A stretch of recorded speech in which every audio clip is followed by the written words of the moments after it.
কলো মই আজি আমাৰ এখন সভা হৈ গ'ল আমাৰ ছয়গাং পলাশবাৰী মণ্ডলৰ অধীনত আমাৰ যৌথভাৱে আমাৰ যুৱ মৰ্চাৰ উদ্যোগত আমাৰ ইয়াতে আমাৰ ৰাভা হাছাং যৌথ সংগ্ৰাম সমিতিৰেও আমাৰ ৰমাকান্ত ৰাভা ইয়াত উপস্থিত আছিলে আমাৰ যুৱ মৰ্চাৰ প্ৰতিনিধিসকল উপস্থিত আছিলে আমি যুটীয়াভাৱে আমি এটা আহ্বান জনাইছোঁ যিহেতু আমাৰ গুৱাহাটী লোকসভা সমষ্টিটো এনেকুৱা এটা সমষ্টি যিটো এটা সন্মানীয় সমষ্টি বুলি কোৱা হয়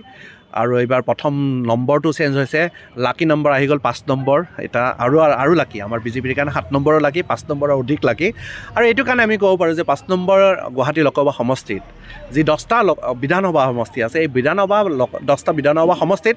প্ৰত্যেকটা বিধানসভা সমষ্টিৰ পূৰ্বতকৈ অধিক সংখ্যক ভোটত আমি দি ল'ম আৰু পলাশবাৰী সমষ্টিত প্ৰায় আমি 1,20,000 পৰা 1,50,000 ভোট পাবলৈ সক্ষম হ'ম আৰু কিন্তু আমি এটা কথা কৈছোঁ যে এইবাৰ যোৱা বছৰ আমি 3,45,000 ডিফাৰেঞ্চত আমি জয়যুক্ত হৈছিলোঁ এইবাৰ আমাৰ যদি গোটেই গুৱাহাটী লোকসভা সমষ্টিত 90% কিবা কৰি যদি কাষ্টিং হয় তেতিয়া দেখিব আমি 5 লাখ ডিফাৰেঞ্চত আমি গুৱাহাটী লোকসভা সমষ্টি আমি জয়যুক্ত হ'বলৈ সক্ষম হ'ম ক'লোঁ মই আজি আমাৰ এখন সভা হৈ গ'ল আমাৰ ছয়গাং পলাশবাৰী মণ্ডলৰ অধীনত আমাৰ যৌথভাৱে আমাৰ যুৱ মৰ্চাৰ উদ্যোগত আমাৰ ইয়াতে আমাৰ ৰাভা হাছাং যৌথ সংগ্ৰাম সমিতিৰেও আমাৰ ৰমাকান্ত ৰাভা ইয়াত উপস্থিত আছিলে আমাৰ যুৱ মৰ্চাৰ প্ৰতিনিধিসকল উপস্থিত আছিলে আমি যুটীয়াভাৱে আমি এটা আহ্বান জনাইছোঁ যিহেতু আমাৰ গুৱাহাটী লোকসভা সমষ্টিটো এনেকুৱা এটা সমষ্টি যিটো এটা সন্মানীয় সমষ্টি বুলি কোৱা হয় আৰু এইবাৰ প্ৰথম নম্বৰটো চেঞ্জ হৈছে লাকি নম্বৰ আহি গ'ল 5 নম্বৰ এটা আৰু লাকি আমাৰ বিজেপিৰ কাৰণে 7 নম্বৰৰ লাকি 5 নম্বৰৰ অধিক লাকি আৰু এইটো কাৰণে আমি ক'ব পাৰোঁ যে 5 নম্বৰ গুৱাহাটী লোকসভা সমষ্টিত যি 10টা বিধানসভা সমষ্টি আছে এই 10টা বিধানসভা সমষ্টিত প্ৰত্যেকটা বিধানসভা সমষ্টিৰ পূৰ্বতকৈ অধিক সংখ্যক ভোটত আমি দি ল'ম আৰু পলাশবাৰী সমষ্টিত প্ৰায় আমি 1,20,000 পৰা 1,50,000 ভোট পাবলৈ সক্ষম হ'ম আৰু কিন্তু আমি এটা কথা কৈছোঁ যে এইবাৰ যোৱা বছৰ আমি 3,45,000 ডিফাৰেঞ্চত আমি জয়যুক্ত হৈছিলোঁ এইবাৰ আমাৰ যদি গোটেই গুৱাহাটী লোকসভা সমষ্টিত 90% কিবা কৰি যদি কাষ্টিং হয় তেতিয়া দেখিব আমি 5 লাখ ডিফাৰেঞ্চত আমি গুৱাহাটী লোকসভা সমষ্টি আমি জয়যুক্ত হ'বলৈ সক্ষম হ'ম ক'লোঁ মই আজি আমাৰ এখন সভা হৈ গ'ল আমাৰ ছয়গাং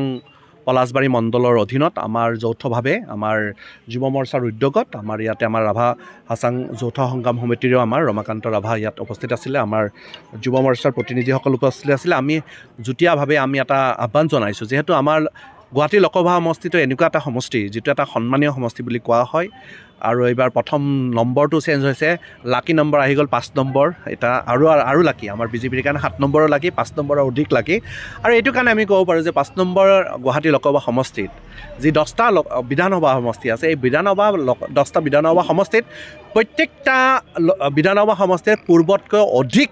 সংখ্যক ভোটত আমি দি ল'ম আৰু পলাশবাৰী সমষ্টিত প্ৰায় আমি 1,20,000 পৰা 1,50,000 ভোট পাবলৈ সক্ষম হ'ম আৰু কিন্তু আমি এটা কথা কৈছোঁ যে এইবাৰ